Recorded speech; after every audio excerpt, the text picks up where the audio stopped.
ke Ustadz Arsyad dari Bekasi. Silakan Ustadz. Ya, terima kasih. Bismillahirrahmanirrahim. Sebenarnya saya baru sadar bahwa setelah membaca dan mengikuti acara ini, judulnya Manusia Sehat gitu ya. Jadi antara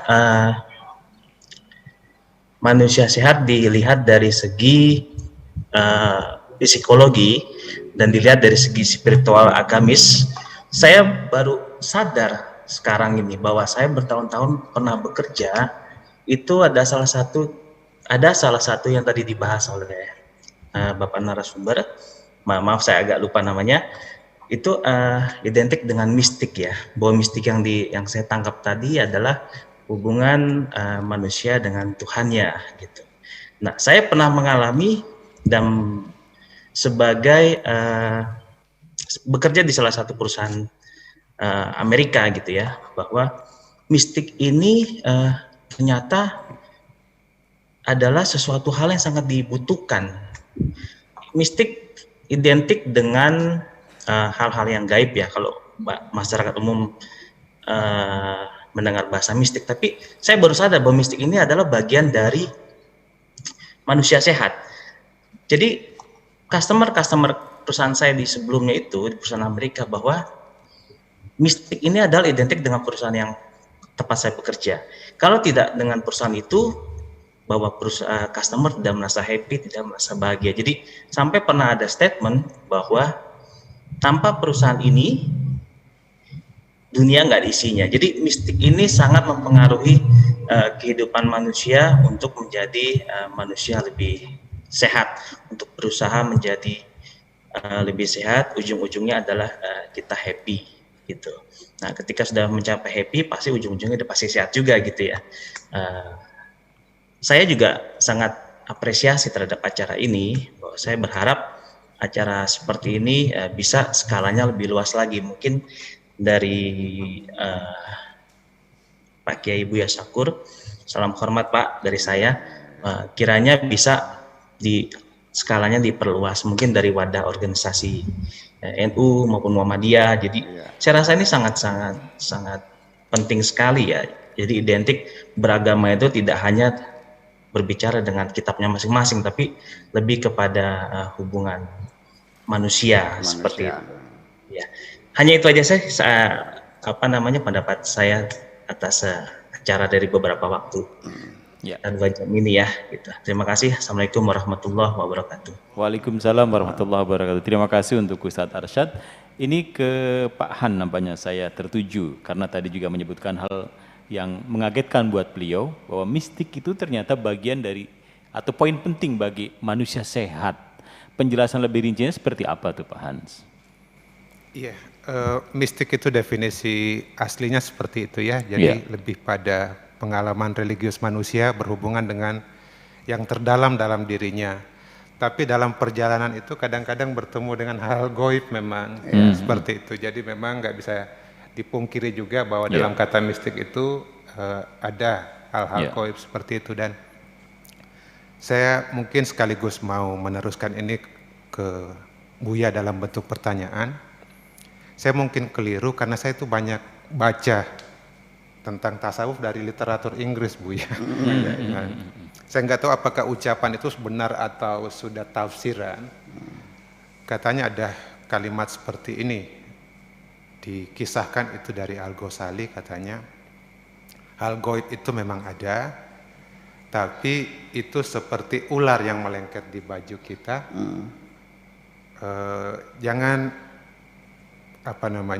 banyak bertanya ini apa dan lain sebagainya.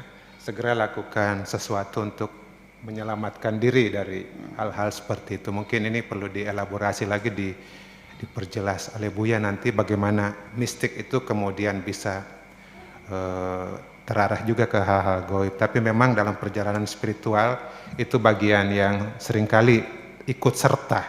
Yang saya tangkap seperti itu. Mohon dijelaskan lebih jauh, Buya. Ya, Buya, saya rasa langsung saja apa yang disampaikan Pak Han jadi untuk begini, hal mistis ini. Sementara ini kita kan melihat sepertinya akal dengan hati itu dua hal yang berbeda, yang tidak terhubung, seolah-olah masing-masing bekerja dengan mekanismenya yang berbeda, tetapi nyata yang terakhir kan ternyata terhubung dengan dua jalur itu, ya gelombang tekan, gelombang elektromagnetik, gelombang biologi dan sebagainya. Dan itu memang nanti akal itu meregulasi, hati memerintahkan meregulasi. Lalu akal itulah yang akan menggerakkan seluruh tubuh kita. Jadi bukan hati tapi akal itu sebagai sebagai regulator lah dan sebagai konsultan lah. Jadi artinya kalau kita ingin mengetahui saya ini bener enggak ya, jangan bertanya kepada akal, karena dia akan bertindak sebagai advokat membenarkan dirimu. Jangan mengakui yang kau salah, itu hatimu bukan akalmu. Itu persoalannya.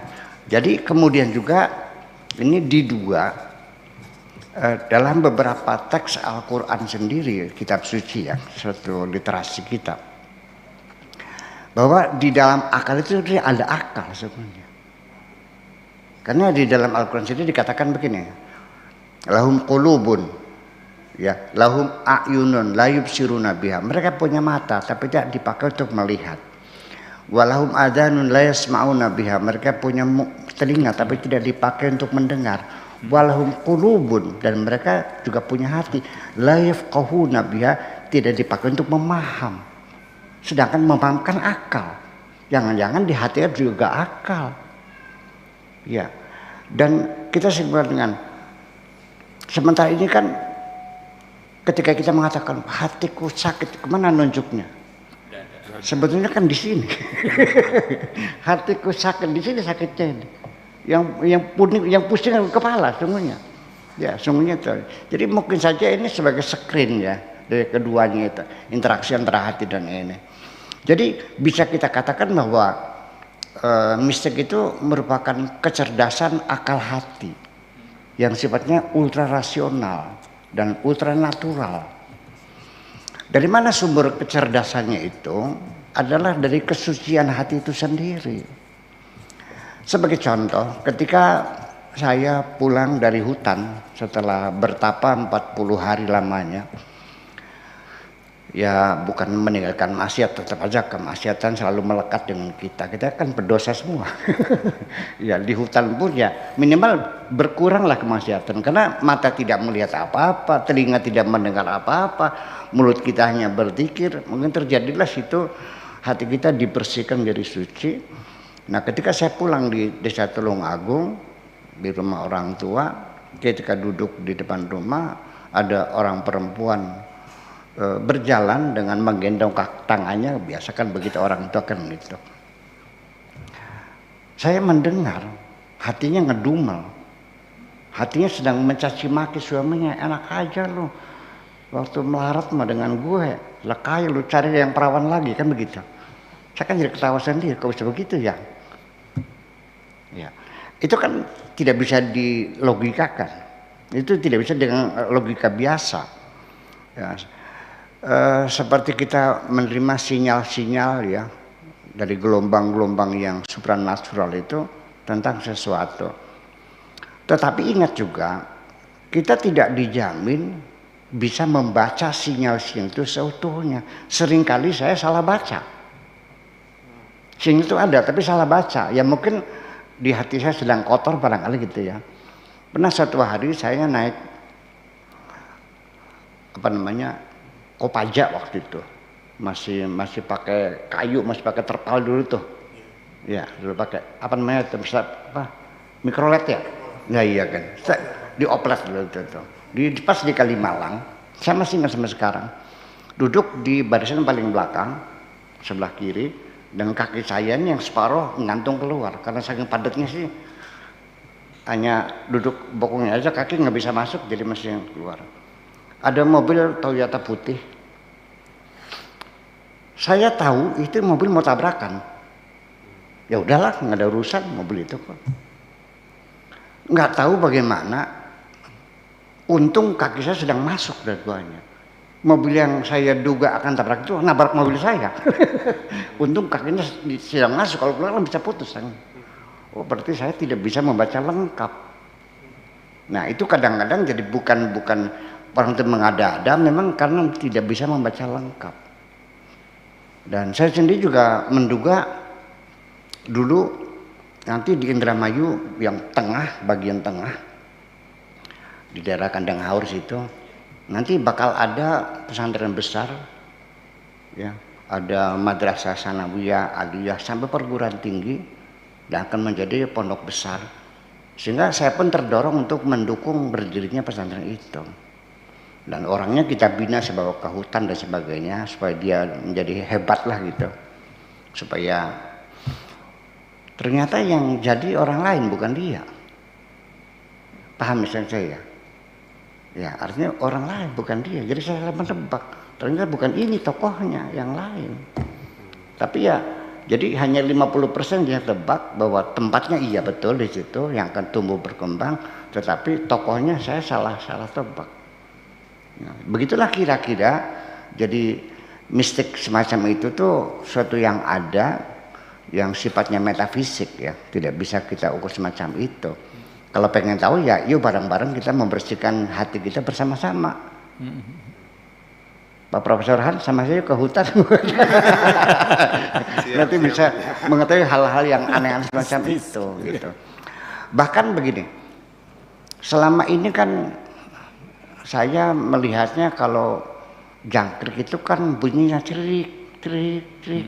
Nah ketika saya sedang berpuasa, sedang berkhalwat di hutan, itu ternyata bunyinya bukan begitu, seperti orang bertasbih. Subhanallah, alhamdulillah, wala ilaha illallah. Apakah telinga saya yang salah dengar, atau memang saya masuk dalam alam imajinasi yang sangat dalam sekali. Tapi itu yang saya rasakan, sehingga jadi saya merinding semacam itu. Tapi itu terjadi. Bahwa akhirnya ya saya kira Einstein juga mengatakan juga sama, bahwa kita penduduk dunia ini kok bukan hanya manusia sendirian kok. Iya. Ya. Alam dunia ini dihuni oleh berbagai makhluk yang berbeda dimensi dengan kita ini. Terima kasih, gitu aja. Iya, terima kasih Bu ya.